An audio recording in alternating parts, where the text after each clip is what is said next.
সন্ধ্যা আইনটি মেনে চলেন, তাদের নিজেদেরই স্বার্থে আমরা দেশ, আমাদের নিরাপত্তা বাহিনী যত তাড়াতাড়ি স্বাভাবিক অবস্থা ডিক্লেয়ার করতে পারবে, তাদের সাজেশন দিবে, ততই আমরা মনে হয় আমাদের দেশ মানে স্বাভাবিক অবস্থায় আমরা ফিরিয়ে নিয়ে আসতে পারবো।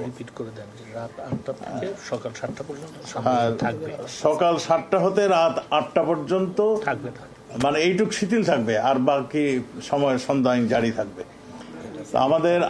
আমাদের সময় সবাই আলোচনার প্রেক্ষিতে আমরা আরো কিছু সিদ্ধান্ত আমরা মানে আলোচনা হয়েছে, যেমন শিক্ষাক্ষেত্রে শিক্ষামন্ত্রী মহোদয় এখানে আছেন, তিনি এখন সিদ্ধান্ত নেবেন কবে থেকে প্রাইমারি স্কুল খুলবেন, কবে থেকে মাধ্যমিক স্কুলগুলি খুলবেন, কবে কলেজ এবং ইউনিভার্সিটি পর্যায়ক্রমে তিনি খুলবেন, সেটার সিদ্ধান্ত উনি দিবেন। আমাদের আইসিটি প্রতিমন্ত্রী মানে কবে থেকে মানে ইন্টারনেট চালু করবেন, সেটার সিদ্ধান্ত তিনি তার টেকনিক্যাল অবস্থা অবজার্ভ করে এবং তার যে মানে যে অসুবিধাগুলি আছে সেইগুলি শেষ করে কিভাবে কবে থেকে দিতে পারবেন সেগুলো তিনি সিদ্ধান্ত তিনি দিবেন। আমাদের তথ্য মন্ত্রী মহোদয় এখানে আছেন, তিনিও সিদ্ধান্ত নিয়েছেন যেগুলো আমাদের অপপ্রচার হচ্ছে, সব জায়গায় অপপ্রচার হচ্ছে, সোশ্যাল মিডিয়াতে বিভিন্ন জায়গায় যে সমস্ত অপপ্রচার হচ্ছে, সেই অপপ্রচারগুলো বন্ধ করার জন্য এইগুলোকে যাতে সঠিক নিউজটা যেন সারা বাংলাদেশ তো বটেই সারা বিশ্বে যেন প্রচারিত হয়, তার জন্য তিনি ব্যবস্থা নেবেন।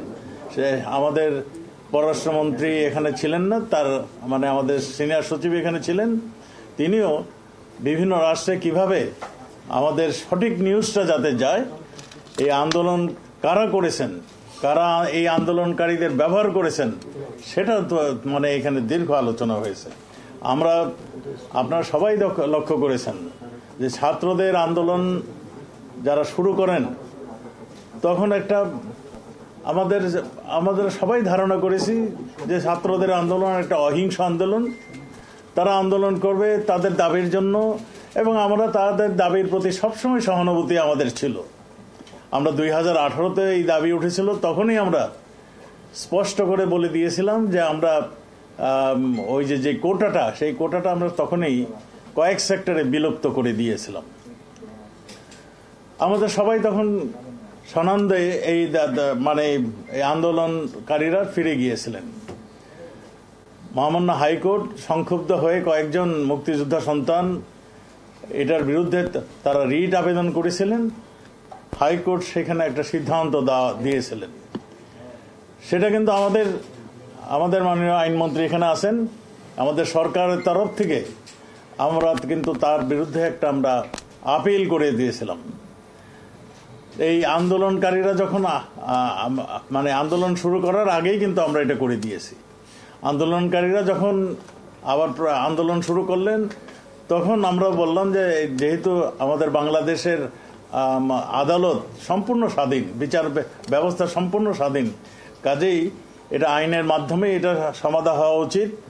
আমরা আপিল করেছি এবং যারা সংক্ষুব্ধ হয়েছে তারাও অ্যাডেড পার্টি হিসাবে সেখানে হাইকোর্টে যেন তাদের বক্তব্য দেওয়া হয়।